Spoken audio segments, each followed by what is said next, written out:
Okay. Hey, thank you. Hi, good morning. Hi. Okay. Hi. So should I start then? Yes. Yes. Thank you. Hi, everybody. So I'm so proud of you guys. So I've been, seeing all your presentations. I'm so proud of you. So thank you so much for accepting this challenge. So, and that brings me to the topic that I want to share with you, that it's collaboration. Yes, definitely. Yes. And I want to thank Rob for this wonderful opportunity for making it possible. And finally, we have the first EFLtalks Ecuador. And we'll talk a little bit about, this brings to the concept that Gabriel Diaz-Majoli, a good friend of our mentioned in one of his books. He says that he talks about team teaching, and he says that it's about colleagues working together in planning, teaching, or assessing, or seeking and sharing feedback on one another's performance. I would add something else. So it's like it's team teaching is building a community of professionals in the English language teaching field. So professionals from all over the world working together in planning and working on projects and looking for better ways to improve our communities. So, and I will expand that definition about it. Sometimes teachers make complaints about lack of time and lack of money to work on the professional development. So the idea here is to build communities at every single institution using everybody's strengths. So in a traditional coaching, we pay attention to weaknesses in order to make them stronger, so to become weaknesses into strengths. However, now we're talking that we should strengthen the strengths. If we work in a collaborative community, it will be better that we are all the support, or we provide the support everybody needs in order to succeed in our professional development.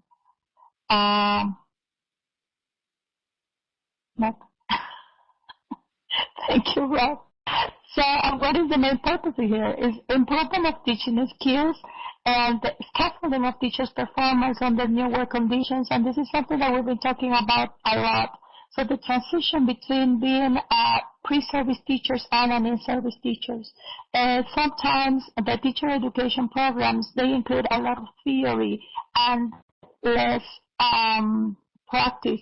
So the idea is through team building and collaborative community of teachers in our institutions, we help each other. We help teachers in this transition.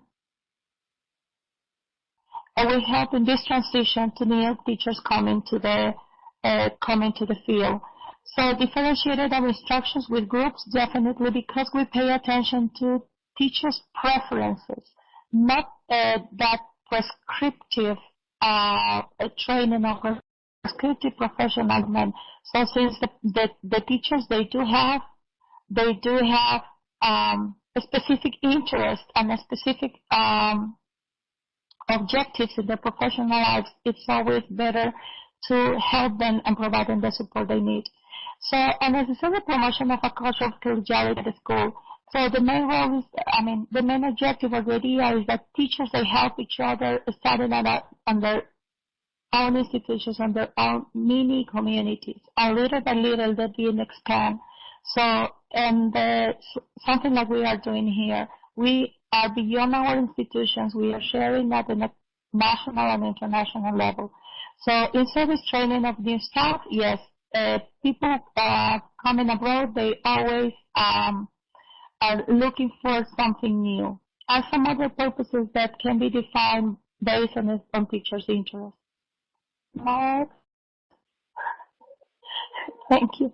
There are some team teaching practices I have used in my role as from my administration position.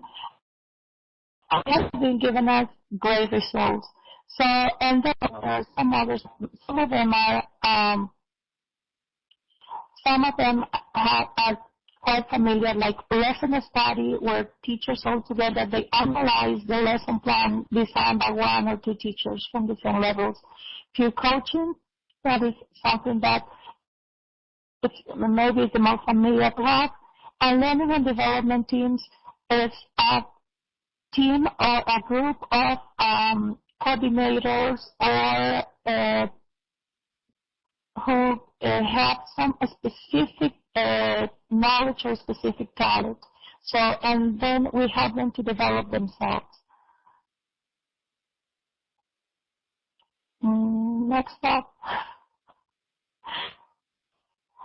So the reading circles, this is something that was very useful, and it's we brought to the meetings, instead of talking about, we chose something interesting, a new artwork or a new piece of information or something that just we receive on the internet, and we read all together and we about it, to network, to share their projects, and to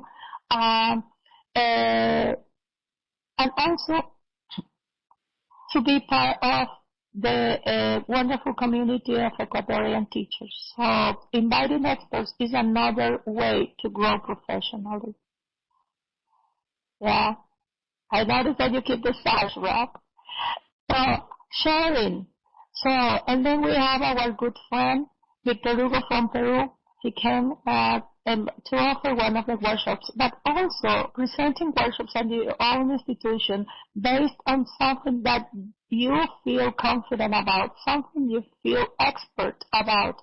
It's the best way to contribute with your community. So, and also poster sessions, so to spread the results of your research, of your case study, or the innovation you are using in the classroom.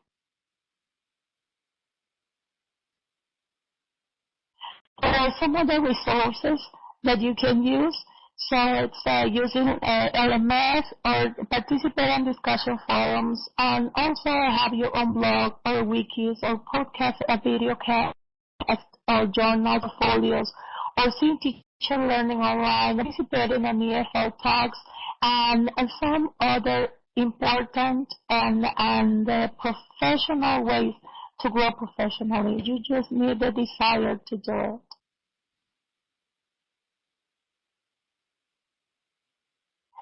And one of the things we should keep in mind is that the road to success is always under construction.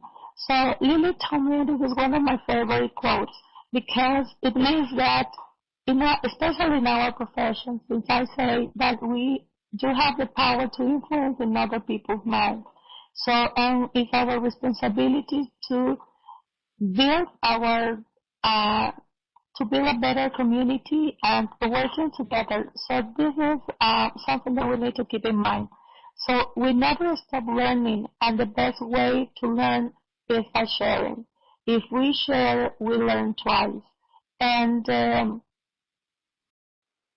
this is what we need to be to have in mind in our profession. Yes, it was a lovely gift.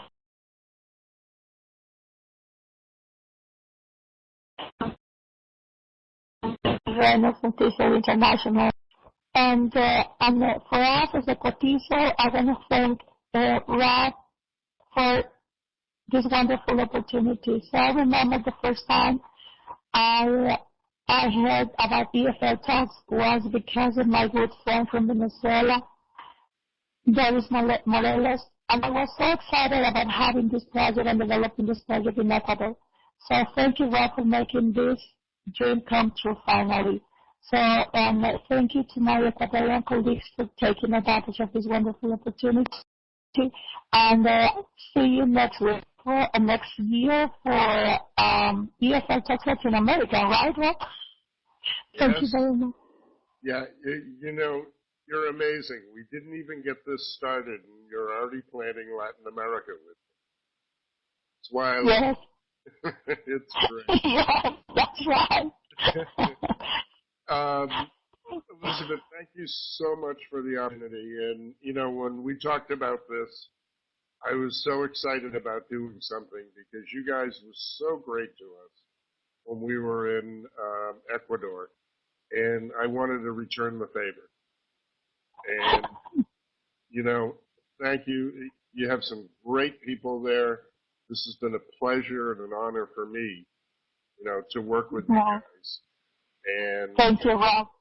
You know, it's wonderful. And, you know, I can't thank you enough for everything. And yes, I still have my sash and my hat.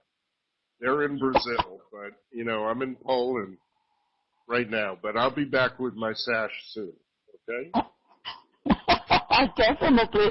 You have to get the second one. They have another one. So thank you, Rob, again, and thank you guys for being the risk takers in this project. So we are so proud of you, and it means that Ecuador has a lot of talent and wonderful